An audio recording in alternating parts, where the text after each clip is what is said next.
এবং নবী সাল্লাল্লাহু আলাইহি ওয়াসাল্লাম যে দুই শ্রেণীর মানুষের জন্য জান্নাত হারাম বলেছেন, যে মেয়েদের উঁচু খোপা, হাই হিল নিয়ে হাদিসে কোনো বিষয় আছে কিনা।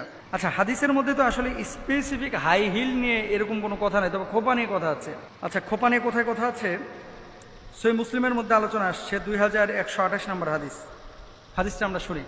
আন আবি হুরায়রা রাদিয়াল্লাহু তাআলা আনহু ক্বাল রাসূলুল্লাহ সাল্লাল্লাহু আলাইহি ওয়াসাল্লাম সিনফান মিন আহলিন নারি লাম আরাহুমা কওমুন মাহুম সিয়াতুন কাআজনাবিল বাকরি ইয়াদরিবুনা বিহান নাস ওয়া নিসাউন কাসিয়াতুন আরিয়াতুন মুমিলাতুন মাইলাতুন রুউসুহুন্না কাআসনিমাতিল বুখতিল মাইলাহ লা ইয়াদখুলনাল জান্নাহ ওয়ালা ইয়াজিদনা রিয়াহাহা ওয়া ইন্না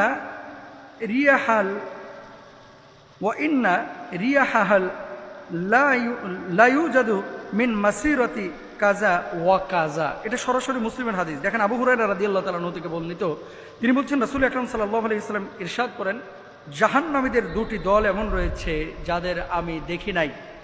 এরা এমন সম্প্রদায় যাদের নিকট গরুর লেজের মতো চাবুক থাকবে, যাদের তারা লোকদের প্রহার করবে। মানে জালেম কিছু লোক আছে না, যে চাবুক দিয়ে আগে প্রহার করতো মানুষদেরকে। এই চাবুক দিয়ে যারা মানুষকে মারবে, লাঠি দিয়ে যারা মানুষকে মারবে, অন্যায়ভাবে মানুষের উপরে জুলুম করবে, মানুষের উপরে অত্যাচার করবে, এরা জান্নাতের গন্ধ পাবে না। 2 নম্বর শ্রেণীর কথা বলেছেন কি, এমন একদল মহিলা হবে যারা কাপড় পরিধান করে উলঙ্গ থাকবে, পরবে কাপড়, কিন্তু ভেতরের কি বলবো আপনার, মানে লজ্জাস্কর কথা। অনেক সময় তো এখন রাস্তাঘাটে বাচ্চা কাচ্চা নিয়ে বের হতেও লজ্জা লাগে। কিছু মেয়েদের এমন চাল চলন যেটা আমার বাঙালি কালচারের সাথে মিলে না, ইসলামিক কালচারের সাথে মিলে না। শারীরিকভাবে কিছু পোশাক পরেছে, কিন্তু ভেতরের আকার আকৃতি সব বোঝা যায়, হারাম। নবীজি এই কথাটা এখানে বলেছেন, নিসাউন কাসিয়াতুন আরিয়াতুন মুমিলাতুন মাইলাতুন। সহিহ মুসলিমের হাদিস খুলে দেখেন একটু। পোশাক পরবে কিন্তু উলঙ্গের মতো দেখা যাবে, এই নারীরা জান্নাতের গন্ধ পাবে না। জান্নাতে যাওয়া তো দূরের কথা, এই নামাজ পড়া ফরজ এটা বুঝেন, পর্দা করা ফরজ এটা বুঝেন না? নারীদের জন্য ফরজ, পুরুষদের জন্য ফরজ। এরপরে কি বলছেন দেখেন, রুউসুহুন্না কাআসনিমাতিল বুখতিল মাইলা। এই নারীরা উলঙ্গ থাকবে, পুরুষদেরকে নিজেদের দিকে আকৃষ্ট করবে, নিজেরাও পুরুষদের প্রতি আকৃষ্ট হবে। তাদের মাথা থাকবে বুকতি উটের হেলে পড়া কুঁজার মতো। উটের পিঠ দেখছেন? উটের পিঠ কিছু আছে এরকম পিছনের দিকে হেলে যায়, মানে চর্বি বেশি হয়েছে অথবা উঁচু বেশি হয়ে গেছে, বয়স হয়ে গেছে, তো উটের পিঠ যে কুঁজটা এটা পেছনের দিকে হেলে যায়। আমার কিছু মা বোন এখন মাশাআল্লাহ বোরকা পরে ঠিক আছে, কিন্তু পেছনে যে খোপাটা রাখছে, এই খোপাটা মনে করেন মাশাআল্লাহ একেবারে কি বলে,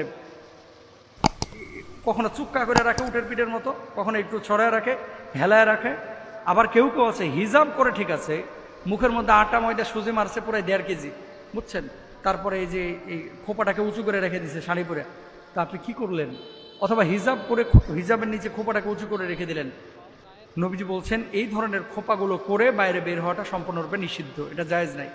হাই হিলের যে বিষয়টা, সাহাবী রিদওয়ানুল্লাহি আনহুম আজমাইনদের স্ত্রীরা, নবীর স্ত্রীরা এই ধরনের উঁচু মানে জুতা ব্যবহার করতেন না, প্লেন জুতা ব্যবহার করতেন। হাই হিল যারা ব্যবহার করে তাদের পেছনের বা স্ট্রাকচারালি কিছু পরিবর্তন কিন্তু হয়ে যায়। মানে পাটা যখন উঁচু থাকে, পেছন থেকে মনে হয় যে খুব স্মার্ট বা অন্য কিছু, শারীরিক কিছু পরিবর্তন হয় তার। এই কারণে অনেকে হাই হিল ব্যবহার করে। মান তাশাব্বাহা বিকওমিন ফাহুয়া মিনহুম। এই যে হাই হিল ব্যবহার করা, এটা কিন্তু মুসলিম কালচার না, এটা পশ্চিমা বিশ্বের কালচার, মুসলমানদের কালচার এটা না। সুতরাং হাই হিল কোনো নারী আপনারা ব্যবহার করবেন না। ভ্রু প্ল্যাগ অনেকে করে, লানাল্লাহুল ওয়াশিমাত ওয়াল মুস্তাওশিমাত, এটা সম্পূর্ণরূপে হারাম ইসলামী শরিয়ায়। কোনো নারী ভ্রু প্ল্যাগ করবেন না। হাই হিল পরা, খোপা উঁচু করা, তারপরে ভ্রু প্ল্যাগ করা, এগুলো লানত করা হয়েছে হাদিসের ভাষায়। এবং নবী সাল্লাল্লাহু আলাইহি ওয়াসাল্লাম যেই 2 শ্রেণীর মানুষের জন্য জান্নাত হারাম বলেছেন, 1 নম্বর হচ্ছে জালেম, এই যারা চাবুক দিয়ে মানুষকে আঘাত করে। 2 নম্বর হচ্ছে ওই সমস্ত নারীরা যারা পোশাক পরিধান করে কিন্তু উলঙ্গের মতো দেখা যায়, যারা এরকম উটের পিঠের মতো আপনার খাঁজ আকৃতির যারা খোপা ব্যবহার করে। আল্লাহ তাআলা আমাদেরকে বোঝার তৌফিক দান করুন। জুবাইর